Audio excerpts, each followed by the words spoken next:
Only true dogs fucking me and Big Nate. Wow. Shoot him in the greens, toss his body in that big lake. Boom. What's up? Welcome to the Nate Jones story. We back again with the one and only Nate, the Great Jones. Yes, sir. How y'all doing, man? We back. Yeah. Ready to talk some more boxing news. Let's get it. Let's get it. So, one thing I've seen in today's game, like we've been watching fighters and more people that came up in the game with the entertainment and the knowledge of the game, and we're talking about teaching the game as far as the small details. And when the Devin Haney fight, the mistakes that he had made from just small details, doesn't mean Devin isn't a great fighter, he's not trained well or anything. It's small details. It's the small things that a teacher could provide for you. That's why the Nate Jones story is important, because you have a teacher of the game, and there's so few in here. And it sounds like a broken record, but it's the little things you do that will cost you in championship fights. I saw it all last night. And, you know, we saw the Canelo and Jaime Munguia fight, and you know, Jaime Munguia is an amazing, powerful, strong fighter and comes forward, but there's little things he don't possess. You don't know how to fight going backwards. No. And somebody who's a counterpuncher can allow you to come forward like Canelo did last night. It can present problems for him. How did you see that fight break down? Well, when I thought about it, I said, Canelo is too seasoned for this young boy, man, to walk him down. At first, I was going to do him better than a knockout. When I thought about it, I said, that's Canelo. Canelo got too much seasoning salt in his game. He's too seasoned and he's seen everything. He's seen Mayweather. He done seen a lot. So for him to, because he's bigger and can punch hard, don't mean he was going to beat Canelo. So I changed my mind. I'm like, this fight going to this, and Canelo is going to beat him. It's going to be close, but Canelo's going to beat him. And I changed my mind in the right moment. I didn't bet on the fight, because when I went to casino, I changed my mind, and I just thought Canelo was the wrong guy to bet against. And I didn't bet against him. I predicted not to bet. And I would have lost if I would have bet on the other fighter, and I would have lost. So it was a smart move for me. From watching the fight, I watched the Brandon Figueroa fight. And, you know, Jesse Maglanola was fighting, and he beat Nonito Dunier. He's a seasoned guy, but he hadn't fought in a while. He's been out of ring and active, and he made a mistake that's a veteran of his age knows not to make. But sometimes, like I was saying, it's about percentages and fundamentals. If you do A, B, C, and D, you'll be successful. But once you get to that success, to maintain it, you still have to do A, B, C, and D. Once people start getting successful, they skip those steps. They go to B and they do D. They don't want to do A no more. Right. Straight to Z. Then they start making a whole new step that don't even exist. And once you do that, you forget the key fundamentals. You become weak in the things that you weren't practicing and you've forgotten about. And one mistake he made is he forgot to tuck his elbow in. He left his elbow out, and he got caught with a body shot, and it ended the whole fight. So that's, and he's old enough to know that. You know, that's ended Ricky Hatton's career. Ricky Hatton, the last fight he had, he got hit with a shot because he forgot to tuck the elbow in. He said, I'm retired. He said, once I stop forgetting to do stuff like that, it's no need for me to be in the ring no more. Because he's like, that should have never happened. You got to stop with a body shot. So these things happen when you lose focus, and it's these small details. And I saw it with Jaime Munguia. What did you see in Jaime Munguia, the mistakes he was making in that fight? You know? I thought he didn't fight him tall enough. I thought he was setting the pocket with him too much. He didn't make it a jab fence. He should have overloaded the jab. He should look at the Benavidez fight and learn and saw he jabbed him a lot. To be Canelo, you have a consistent jab. He didn't jab enough. He supposed to overload his jab and do combinations on his punch. He didn't do a lot of combinations, a lot of inside stuff. And that's Canelo's game. Canelo got his confidence. Once Canelo got his confidence on, he wouldn't beat Canelo. And once I seen that, Canelo took over the fight after the fifth round. Canelo just started taking over and dominating. I thought he clearly won. Yeah. He didn't dominate him, but he won. Clearly won. Right. And even McGee knew he lost. Of course. And a lot of people saw activity. This is why the casual fan, sometimes you can get fooled with activity. And you think because a guy is throwing a lot of punches, he's winning a fight. Yeah. A lot of those was being caught with the gloves. Mm-hmm. And that's not a scoring punch. A lot of people out there who might not know, scoring punches on the arms is not even considered a scoring blow when you hit someone on the arms. Only the torso, headshots, those are scoring punches. So that's why it makes it so difficult sometimes to land clean shots. Like they'll still sometimes give you credit if it hit a glove and hit somebody, and amateurs, sometimes depends on who they are, they won't credit you enough. And before it was only head punches only they were counting in the amateurs. You couldn't, body punches didn't count. So that was for years. Now they counting body punches as blows.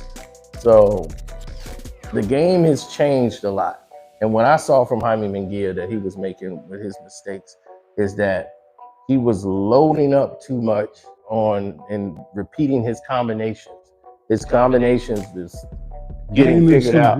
Yeah, he was coming predictable. Canelo's learning you as the fight going on. You're not giving him anything new to think about. And once he had to think, and Canelo put him in a situation that he was going to have to think because he's getting hit, and he was like, where am I getting hit? Why am I getting hit? And Canelo did something that younger fighters have to know what to do. You have to be patient with a guy standing right in front of you. You don't have to punch them right away just because he's standing in front of you. Right. You got to relax. And Canelo's a veteran now. He knows to stay relaxed. Seasoned. Yes, in those situations. Before, when he was younger, he didn't have that. Right. Like when he fought Floyd, he really didn't have that. Now he's really a lot. He's shown me a lot in that fight of experience that I'm like, okay, yeah, he's really seasoned and experienced. But yeah, you were right. He gave up his height to go in for the knockout. Being aggressive, trying to make it a long fight. He needed more a strategic plan. You can box him. He should have boxed him well and to the later round, then took it to the dog match. He tried to take a dog match early with a veteran, seasoned veteran, been in the ring with Mayweather, been in the ring with everybody. You ain't gonna. That's like if Benavidez, if he don't learn the jab, he won't be Canelo. Right. Canelo's a seasoned veteran, man. You gotta know what you're doing when you fight Canelo. It took somebody like Mayweather who to expose him. He ain't been exposed since. He learned from that Mayweather bad performance, and he learned from it, and he put some tools. He stole some things from Mayweather. His relaxation. He wondered why he got beat so bad with Mayweather. Went back to the drawing board. He looked at that video probably over 3,000 times, and it frustrated him. He got his ass kicked. My ass kick can humble you. He went back to the drawing board and became a great fighter. And he one of the baddest guys in the game. And unless he don't sit around too long, I don't really see too many people have the chance to beat him. You need a jab to beat. Like Bivol did. Bivol had the size, and Bivol had the jab. He didn't give up his height. And he didn't give up his height, and he kept jabbing. Bivol fought him the way you should fight him. And that's why he dominated the fight. If Benavidez don't learn the jab or black jab, not just no disrespect, but with the jab with some seasoning, that regular basic jab, it ain't gonna do. You need some seasoning sauce on that jab. And once you learn to put some seasoning on it and put some rhythm to it and put some flanks behind it, you can play with it more and throw more combinations. It'll be a good night for him. But if he don't learn the jab, he don't have a chance on beating Canelo. Now, you was in the corner for the Canelo fight. Yeah. With Mayweather. So when he fought, what was the game plan for Canelo when you guys were fighting him going into that fight? What was the strategy? Jab. My thing was to tell him the jab because he never seen the jab like Mayweather. When Mayweather jab was from one to fight. Yeah. He never seen the jab like Mayweather. And once Mayweather dominated, opened the jab up, he opened up everything else. You know, when the jab, all good fighters have a jab. Mayweather, what makes him great, a jab. Sugar Ray, a jab. Tommy Hearns, a jab. You gotta have a jab is the key to the game. If you don't have a good jab, most people with a good jab is a good fighter. Once you learn to make this important, this left hand, Once it's important to you, you will understand the game. The jab got to be important if your southpaw is your right hand. If you left hand, if you right-handed, it's your left hand. But you got to learn that the importance of the jab. The jab is the key punch. Without that, you won't be able to set up nothing. You won't be able to throw it in rhythm. You got to learn the jab. It's a certain way to throw it, a certain way to throw it in certain situations. You got to be learned all those situations. And if you don't learn the jab, it's gonna be hard to be a good fighter in the game of boxing. And it's the thing about it is he didn't throw it the same. There was different variations of the jab, and the jab came from different areas. And Canelo, the thing was he was prepared for the shoulder roll. Floyd did a lot of different things. Yeah. Sometimes he'd go to high guard. He twitched the gloves a little bit just to see him react to feints. He frustrated him. He put his hand on his face, anything. While in the clinch, he's holding him. Yeah. He's just getting frustrated. So it makes you feel like the fight ain't in your favor. And Canelo was complaining. He was a hothead. So he got him bothered in the ring. And while Floyd was still poised. And all the openings that was there. And Canelo went back on the ropes to try to bait Mayweather to come on in. And Floyd know how to come in on that. He'll choose how he wants to come in, but he's not going to overcommit. So where you're going to make a mistake to be able to counter him, it's not going to happen with him. So it was a lot of experience happening in there. It was a whole boxing education. But something else happened yesterday too. And I wanted you to pick up on it because people don't understand. We're going to talk about press conferences. And Tank Davis showed up. Frank Martin, they had their press conference yesterday. And Tank came out and he was like a bull in the china shop. Went right at Frank Martin, started getting all in him. Now they sparred before. Yeah. So they got it on tape and everything. So they already sparred and he was like, yeah, you know what you're gonna get and all this. So Tank is all in his head and talking to him and trying to see. He's like, he's scared. He ain't ready for the moment. How many times you seen from press conferences and how important are they, or is it just for show? Do they actually get in somebody's head at a press conference? All right. The press conference is the introduction of the fight. When at the press conference, you gotta say it so much about. You gotta show your demeanor. You gotta show your training. You gotta show how good you look. The press conference is an introduction to the fight to me. When I come to the press conference, when I was going to the press conference, when I was fighting, it's just the introduction of round one. Your preparation to show the world you've been putting in your work. You're ready for the challenge. You're gonna do whatever it takes to win. And the press conference to me, man, it's the key, man. That's fight night to me. It's the beginning of fight night. So press conference is everything to me because that's the introduction of your fight, introduction of letting the world know what you're about and letting your opponent know you came to fight. And eyes don't lie, only mouths do. And just show you your eyes to tell the story that you come to fight, you come to dominate. And that's my belief of how important the press conference is. Yeah. It's the introduction of the big fight, and hey, let's get it. Yeah, because he seemed to have seen something in Frank. Why he got there and was able to see him face to face. Tank wanted to see that out of his eyes to give him that confidence. And he was like, oh, he ain't ready for this moment. He ain't ready for He's scared. Like, he nervous about it. Yeah, he ain't ready for this. Yeah, now he's my show. So that can boost a fighter too. Their confidence is like, you see how scared he is in his eyes? Yeah, he nervous. Eyes don't lie, mouths do. You know what I'm saying? Yeah. You can see it, you know what I'm saying? It's like when you're at a press conference, the moment too big, you can smell it. You can see opponent. You can see your opponent filtering them under pressure. You know what I'm saying? I was built for pressure. So when the moments came for me, fighting on the Mike Tyson undercard, it was big to me. I stayed calm and collected because a lot of stuff don't rattle me. If you let stuff rattle you, it's gonna be hard for you to have control. And it seemed as though Frank Martin let Tank rattle him, and that can cause him. And lock that shit in, because the show don't rattle people like Mayweather, and don't rattle Canelo Alvarez. That's something they're used to. It's part of the game, and you got to be strong enough to don't let that part break you. So Adrian Broner is coming back June 7th in Miami. He's got a fight too. He was there with Tank. Do you think AB can come back into the game now with these long layoffs? But do you still think he can come back and be a world champion again? Adrian Broner is one of my friends. I like him, good guy. I don't think he's respecting the game. I don't think he cut all his bad habits out. Until he's willing to do that, I think you know, he's not gonna have a great chance of being back on that pedestal he once was on. He gotta look himself in the mirror and face himself and say, look, man, I can't cut corners. Quit cutting corners, AB. You're a great fighter, have a great opportunity, and one is gonna close on you if you don't focus down and dedicate yourself to the game before it's too late. Once it's too late, it's over. Fix it now, champ.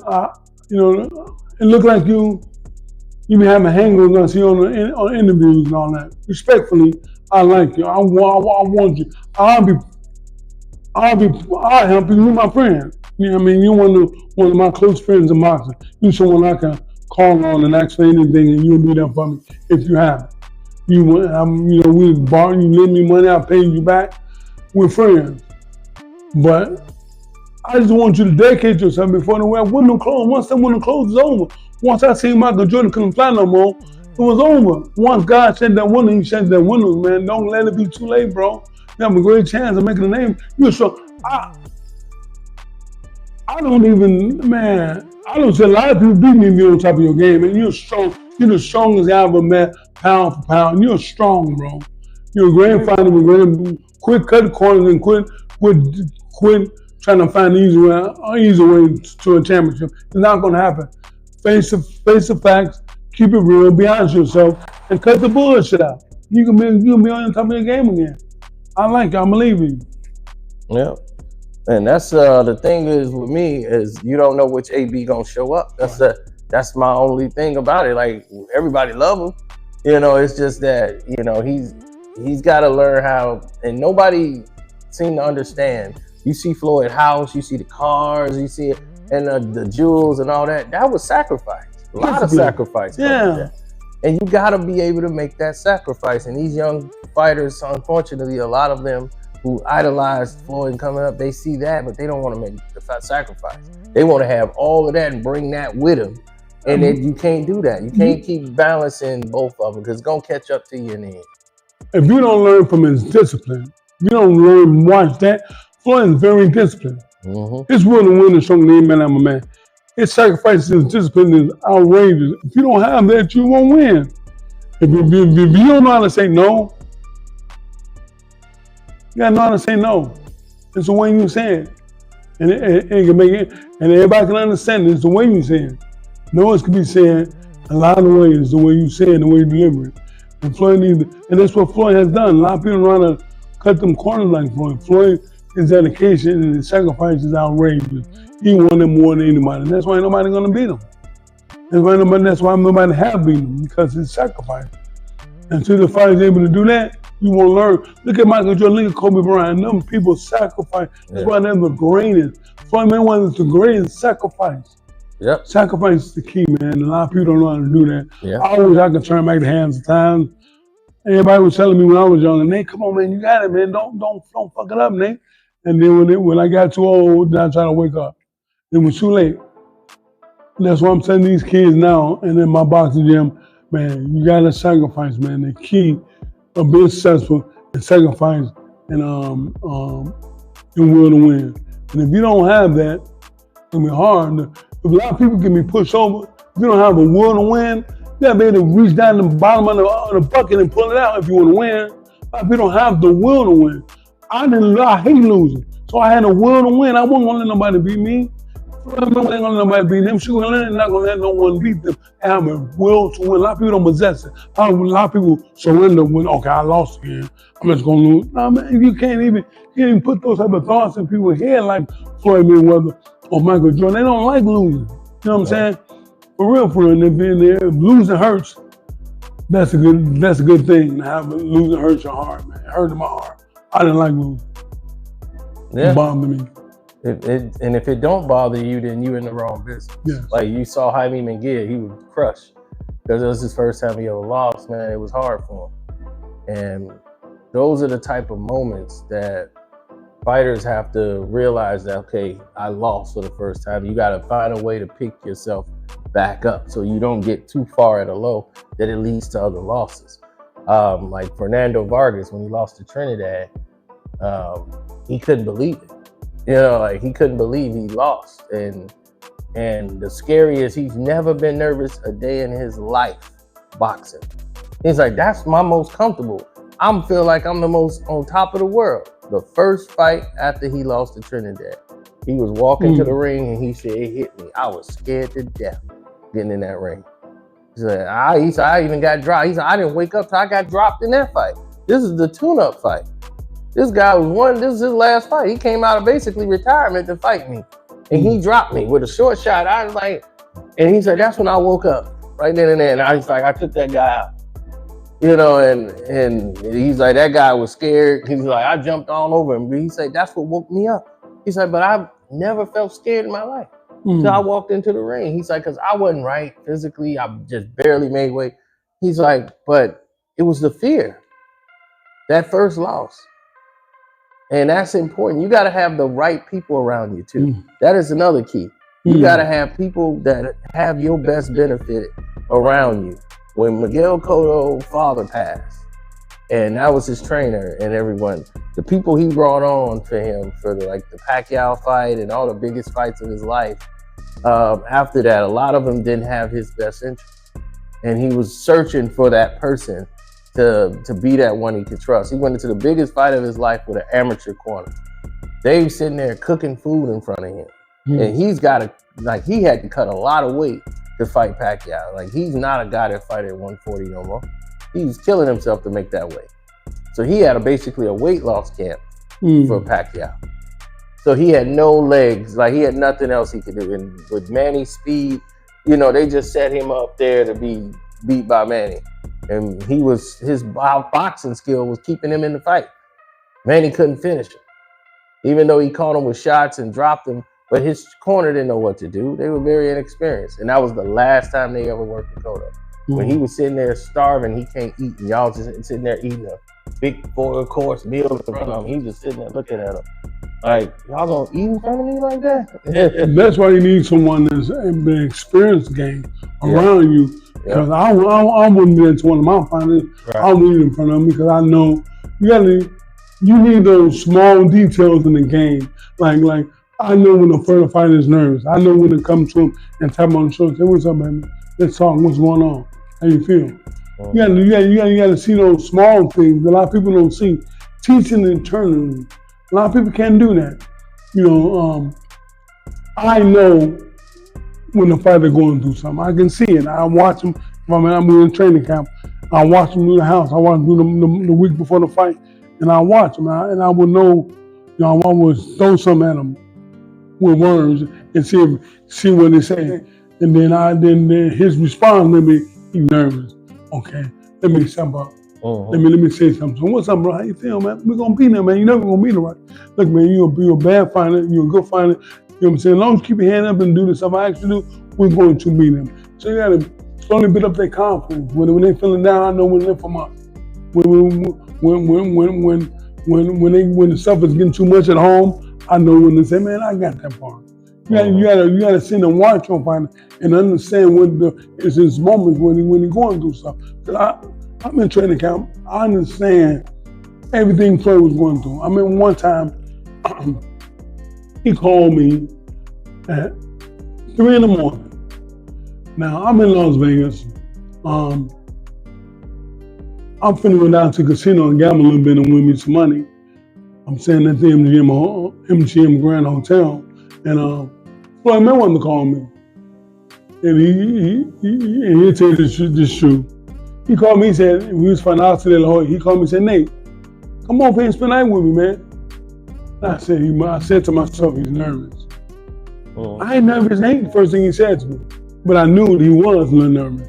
It was a big fight. The moment was so big. Everybody, the town was full of people coming in. It was the biggest fight of all time at that particular time. Yeah. And so I was downstairs with some friends. When he called me, I went upstairs. I no longer had nothing else to drink. I went upstairs and I got in my car, went to the valley, got in my car, and went to his house at 3 a.m. And I sat with him for like 6 hours. I mean, till like 7 a.m, he went to sleep. But I had to listen to him and how build his confidence up. You know what I'm saying? When he saw me, when I walked through his eyes, they looked that big. And we talked about how we was going to beat him. But I had to be there for him. I had to get out. I had to stop what I was doing at 3 in the morning, go to his house and spend the night. Not spend the night, but I didn't spend the night because his grandma, his family came over, and I left around like 6, 7 in the morning. But he was asleep. But I walked him. I got him through the moment. I got him through the assurance that he had. That you know, that doubt. That same night you talking about, he went to the gym. Before he called you, he was in the gym. That night, he went back late that night around, and he was doing a workout late that night, about like 10, 11 o'clock at night. He just had like, I want to go in there. I want to work. I want to be sharp. So he wanted to work on some moves. So he was in there working. He called up, what's his name, Ben. They was in there. He wanted to work and see what it was like on tape, but he was shadow boxing, just working in the ring. I think I was with him early training center. I was there. Yeah, that was the day before the fight. Right. Could have been. I know that at 3 in the morning he called me. And I probably was I was in the casino for the gamble a little bit, hang out a little bit, have a couple of drinks and wind the day down because I was with Floyd. But he called me again and I had to come to his house and spend some time with him, get his confidence back up. You know what I'm saying? And that's what I did. You know what I'm saying? He tell you the truth. I came to the house at 3 in the morning, asked me to spend the night with him. I'm like, spend the night. I'm like, this guy a little nervous. Let me go, man. I got to get with you guys later. I went upstairs, had nothing else to drink, drank me a cup of coffee, went to his crib, hung out with him for like 3 or 4 hours. His grandma came. Then once I seen Floyd fall asleep, I left. You know what I'm saying? Yeah. But that's the thing, you gotta know your fight, you gotta know the person you training. You gotta know how to talk to them, what to say to them.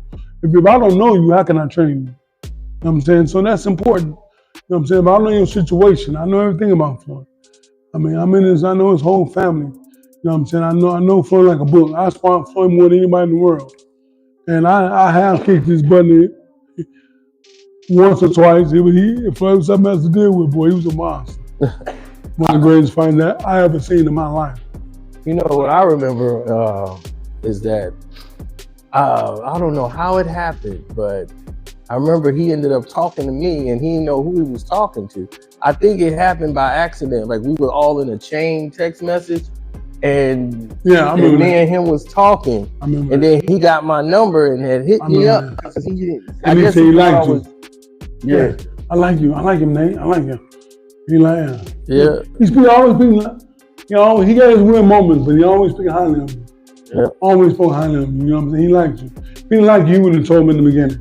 Yeah. He wouldn't let you be around. You slowly walked around and came in and he started liking you. And I'm like, man, that's why a lot of the guys that would come around the gym, security, they knew like he with Nate, he must be cool with Floyd, like him, Floyd say he cool. So you was cool then. Once Floyd got used to you and seeing you around and knowing your knowledge of the game, he started respecting you more and started liking you more. And you became one of, sometimes he liked you more than he liked me. You know what I'm saying?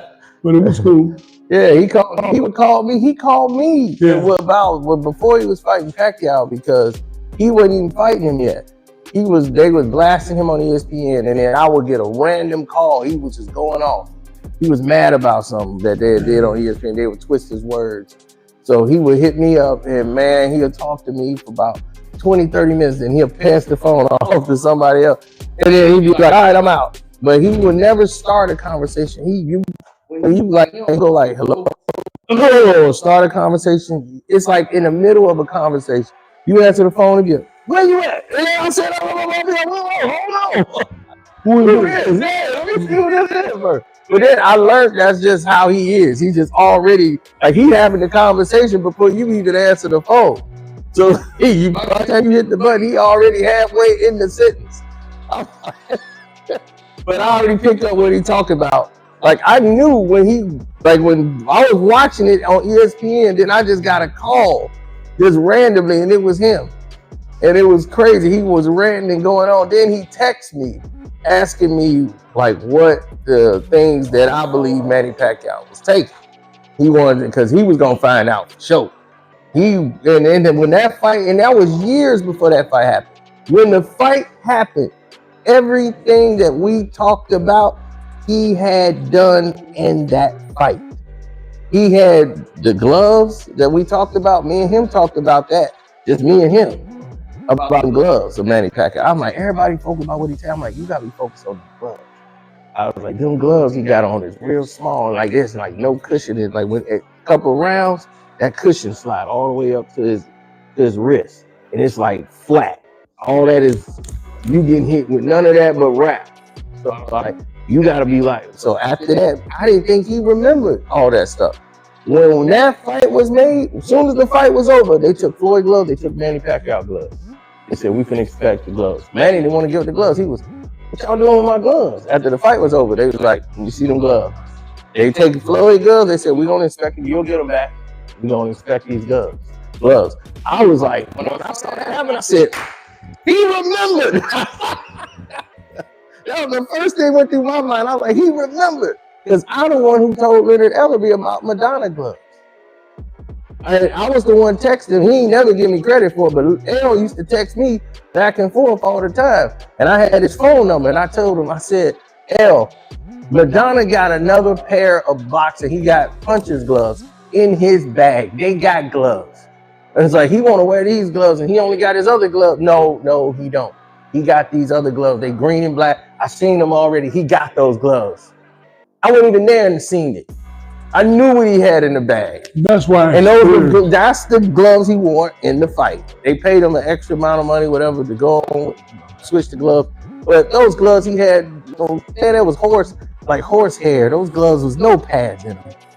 And when he fought AD, he was able to fight him in them small gloves. But AD made some small mistakes that he was making. He kept biting off feint. Floyd wasn't gonna be like that. You weren't gonna catch Floyd with that feint. But see, that's why your experience levels, like when my experience, if I was training Dan Mahaney, all the smoke screens that were ran them through in there would have made me think. It would have made me say, we're gonna do IEBA drug testing. Because it was you gotta have experience, you gotta something right. With all that smoke screen, all that stuff that Ryan was doing, it would have made me know, man, he up to something. It would have made me say, man, well, let's do an IEBA drug test, because this dude acting like a nut. It must be a camouflage. He must be doing this for a reason. It would have made me lock into the game. Look, man, I wouldn't do an IEBA drug test. If he did an IEBA drug test, the fight would never happen because he didn't failed the drug test. IEBA, when they can test you at any time, test your hair and test your piss. 3 in the morning, they can knock on your door and come test you. Yep. When you can't hide from it. So that's what he needs. That's what I would do. That's what they did. He took the VADA test. Yeah. Okay. Yeah, so they took VADA test. This is where I'm glad we got to this. I wanted to talk this and end it on this one. When they did the test, they started back in February. So they tested him in February, he passed. March, he passed. He passed all the way up to April the 3rd. And then for 2 weeks, they didn't test him until the day before the fight. Now, so from April 3rd, but he don't know when they're going to test. So he tested and he passed everything until April the 3rd. Then his test that came negative came the day before the fight. So he would have, that's about 2 weeks before the fight. So they tested him the day before and then the day after. Those tests came back having Ostarine in there. Then now they said they found another steroid in his system. But Ostarine is off. And this is where I found a problem with it. Is that nobody, like, if he was cheating, right, and he don't even have that kind of team around him. So if he was, Ostarine is, I don't know if it's like oral, you could do it orally, but that's normally something you got to be injected with. Then Ostarine is so powerful, you see results within 7 days of working out on Ostarine, you start seeing the results. But when you take it, it's in your system from 7 to 10 days. It can go longer. So if he was to do that, you don't know when they finna test you again. Okay. So you don't know when they're gonna test you again. And to take that risk, it's like, that's too risky. The margin of failure is great. Because it's like, if you test it again, you definitely finna pop. So why would you take Ostarine?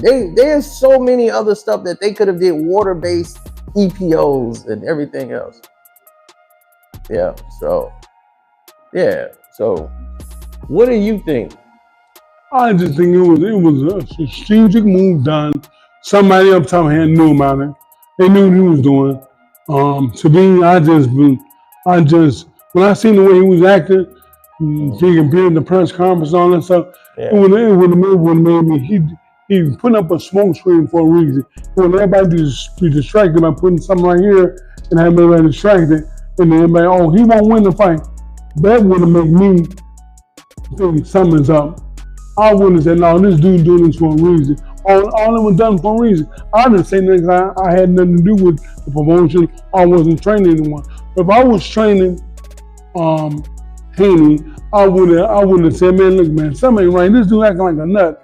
But you put up a screen to do something other illegal. You put a cover over somebody's eye. That's what I thought. It just made me. You just can't trust no one in the game. When you want to win, anything is possible. You don't trust no one.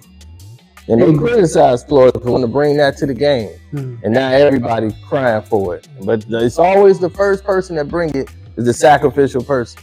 Then they want to give credit to somebody else for doing it.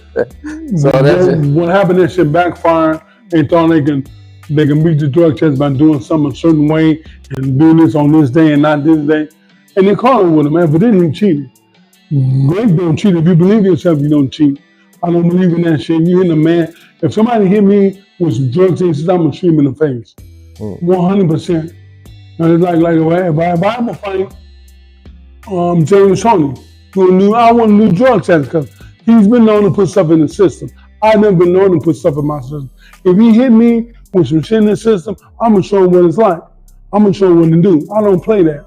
Don't hit me with none of that shit in your system. I won't do it to you. I'm not that type of man. I want to know when I win. I want to win honestly and fairly. And vice versa. If you hit me with something in your hand, I'm going to shoot you in your face. 100%. Don't disrespect nobody, but I don't mean no harm. But if you hurt me, man, I'm going to hurt you back. 100%. And doing something illegal, and you shot me now, and you now got more brain damage because you hurt me because I can't take care of my granddaughter. I can't help her upstairs. My life has changed because of what you done. I'm going to show you something. 100%. I don't play that. So whenever I do fight anyone, if I ever fight anyone ever again, I want to do drug tests. I want them to be fair, man. I'm not 50 plus years old and you're here with a nigga with some steroids in the system because you want to beat me, you want to win. Your win is more important to my life. I'm going to show you what to do. That's 100%. Yeah, and I'll stand with you on that one. But Ryan is adamantly denying it. He believed that they want Devin to win so bad because he was a huge underdog. Stop. That I'm talking to him. Right. Stop. So he's saying they tried to. So he's blaming Eddie Hearn. He's blaming Victor Conte because of his connection with Vada. So he's blaming the Haneys. He's like, oh, Victor Conte is connected to the Haneys because they, and he connected with Vada. So, it's some dirty stuff going on. And Tank Davis even took up for Ryan Garcia. He was like, Eddie Hearn's a snake and they did this for him. And I'm just like, I find it real hard to believe that he could take Ostarine. It's the steroid that blinds me because there's no way if you pass all those tests on April the 3rd and you got 2 weeks to the fight, you finna start Ostarine. If you finna start 2 weeks before the fight on a drug, you could be tested at any time. That takes 7 to 10 days to get out your system. That's how strong it is. You gonna get caught. So that's what I'm saying. You gonna get caught. It don't make sense. That's what I said. I'm like, that just don't make sense. I know about the drugs, how they doing them. Yeah, it was the actual steroid itself that makes it like really weird. But then they said there's another one that he got, and they still waiting on the B samples to come back. But he has a second steroid that they found in his system, right along with the Ostarine. We got to see which one that is, and I'm gonna look that one up too. See, I looked up Ostarine and what it does and everything else, so I know how strong it is and what they use it for and everything else. So that's how I know. I was like, if you take something like that, you will have to do that from the beginning of the camp before you start camp. You can't be doing that in a camp. You gonna get busted. If you taking Vada blood and urine tests randomly, no, there's no way. Then he passed all the way up until April the 3rd. Then they doing the Vada testing. You did that? Yeah, they did the Vada testing. So that's blood, random blood and urine, and they did the regular testing. And I think he passed the regular test. It was the Vada test. he came up. Well, someone else top told him what to do and how to do it. I believe he done it. I was.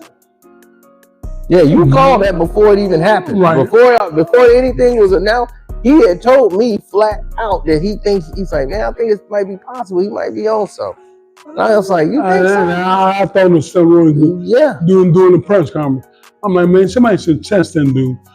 I mean, people up top know how to, you know what I'm saying? People up top know how to use it, when not to put it in the system, when to take it out of the system. So they know all that stuff.